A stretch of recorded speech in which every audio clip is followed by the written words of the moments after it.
విమర్శలు వస్తూ ఉంటే దాన్ని డైవర్ట్ చేయడానికి కోసం అని చెప్పి మళ్ళీ ముంబై నుంచి ఒక సైడ్ ఆర్టిస్ట్ సినీ నటిని అడ్డు పెట్టుకుని ఒక స్టోరీ. ఆయన పేరు ఏం పేరు, జత్వానీనా ఏదో పేరు, కాదా, ఆయన పేరుతో మాదొక డైవర్షన్ స్టోరీ.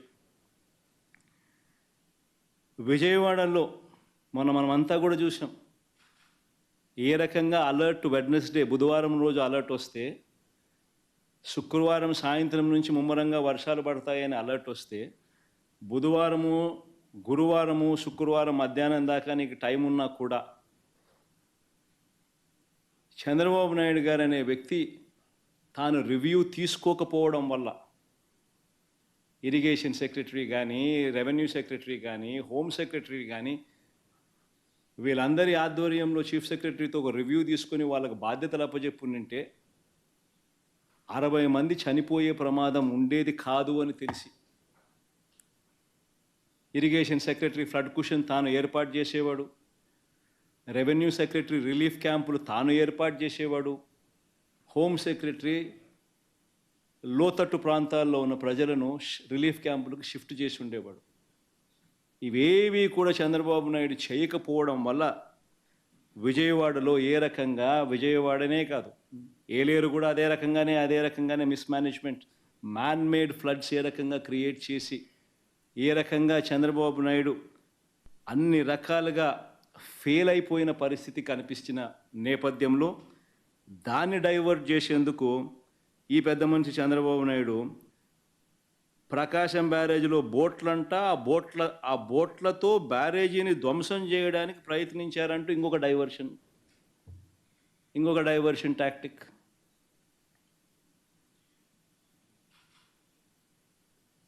అసలు ఆ బోట్లన్నీ అక్కడ ఎందుకున్నాయి? ఆయన చేస్తూ ఉన్న ఇసుక మాఫియాలో భాగంగా ఆ బోట్లు ఆయన అక్కడ పెట్టుకున్నాడు. ఈ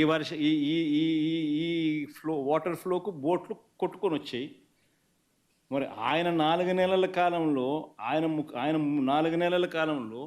ఆయన పెట్టుకున్న బోట్లు కొట్టుకొని వచ్చి ఆ బోట్ల వల్ల ప్రకాశం బ్యారేజీ మునిగిపోతుందంట. అది ఇంకొక డైవర్షను. విశాఖపట్నం స్టీల్ ప్లాంట్ అమ్మకం మీద కూడా కొత్త మెడికల్ కాలేజీలో ప్రైవేట్ పరం చేసేయాలన్న స్కాముల ఆలోచన మీద వాటి మీద కూడా ఆందోళన జరుగుతూ ఉంటే ముగ్గురు సీనియర్ అధికారుల మీద సస్పెన్షన్ వేటు వేస్తూ అది ఇంకొక డైవర్షన్.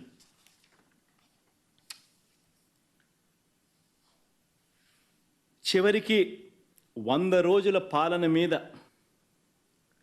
చంద్రబాబు నాయుడు గారి 100 రోజుల పాలన మీద దృష్టి పెట్టేసరికి ఇప్పుడు తిరుమలకు వచ్చే నెయ్యి కల్తీ జరిగిందంటూ ఇంకో డైవర్షన్.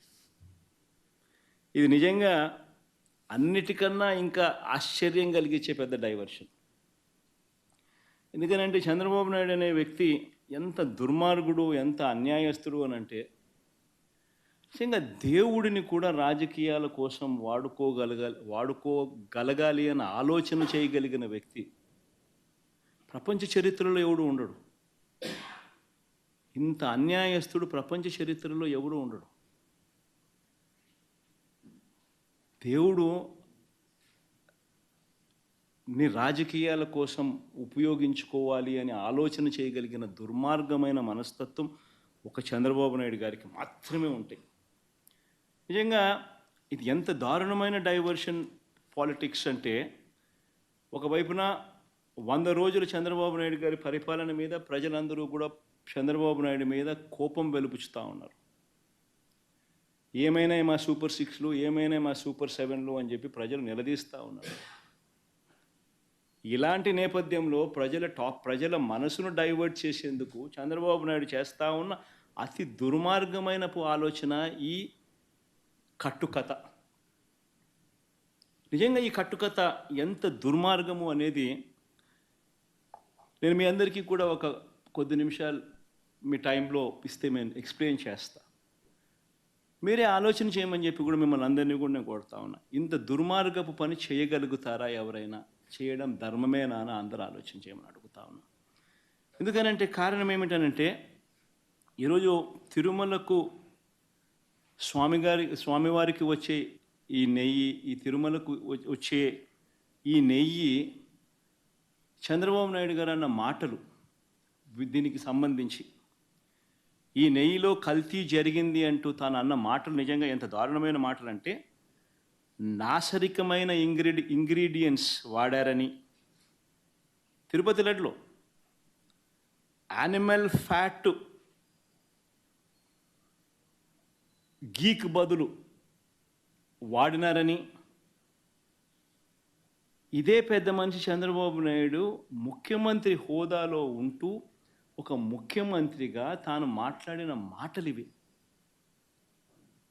నిజంగా ఒక ముఖ్యమంత్రిగా ఉన్న వ్యక్తి ఈ మాదిరిగా అబద్ధాలు ఆడడం ధర్మమేనా? కొన్ని కోట్ల మంది వెంకటేశ్వర స్వామి భక్తులు దేశవ్యాప్తంగా కాదు ప్రపంచవ్యాప్తంగా ఉన్నారు. వారందరి మనోభావాలను తో ఆడుకోవడం ధర్మమేనా? నిజంగా అసలు ప్రొసీజర్ ఏంది, ప్రక్రియ ఏంది, ఎలా జరుగుతుంది అన్నది నిజంగా కూడా అందరూ ఒక్కసారి ఆలోచన చేయాలి. ఈరోజు ఈ నెయ్యి సప్లై చేసే ఈ కార్యక్రమం ఏదైతే జరుగుతూ ఉందో ఇదేదో కొత్తగా జరిగే కార్యక్రమం కాదు. ఇది ప్రతి 6 నెలలకు ఒకసారి ఇది రొటీన్గా రెగ్యులర్గా జరిగే కార్యక్రమం. ప్రతి 6 నెలలకు ఒకసారి ఆన్లైన్లో టెండర్లు పిలుస్తారు. ఆ ఆన్లైన్లో పిలిచిన టెండర్లకు ఆధారంగా కంపెనీలు కోట్ చేస్తాయి. L1 ఎవరికి వస్తారో వాళ్ళని బోర్డు అప్రూవ్ చేస్తుంది. ఇది రొటీన్గా 6 నెలలకు ఒకసారి రొటీన్గా జరిగే కార్యక్రమం. మరి రొటీన్గా జరిగే ఈ కార్యక్రమం ఏదైతే ఉందో దీనికి సంబంధించి ఆ క్వాలిఫికేషన్ క్రైటీరియా ఇటువంటివన్నీ కూడా కొత్తగా మార్చింది ఏమీ ఉండదు. ఎవడు మార్చేది ఏమీ లేదు, కొత్తగా మార్చింది అంతకన్నా లేదు. ఎప్పటి నుంచో జరుగుతున్న ఈ క్వాలిఫికేషన్ క్రైటీరియా తిరుమల తిరుపతికి సంబంధించిన వెంకటేశ్వర స్వామికి సంబంధించిన లడ్డు అనేది ఎంత ప్రసిద్ధి కాంచిన లడ్డు అంటే దానికి సంబంధించిన లడ్డు తయారీలో వాడే ఈ నెయ్యి కానీ వాడే ఇంగ్రీడియంట్స్ కానీ ఇవన్నీ కూడా దశాబ్దాలుగా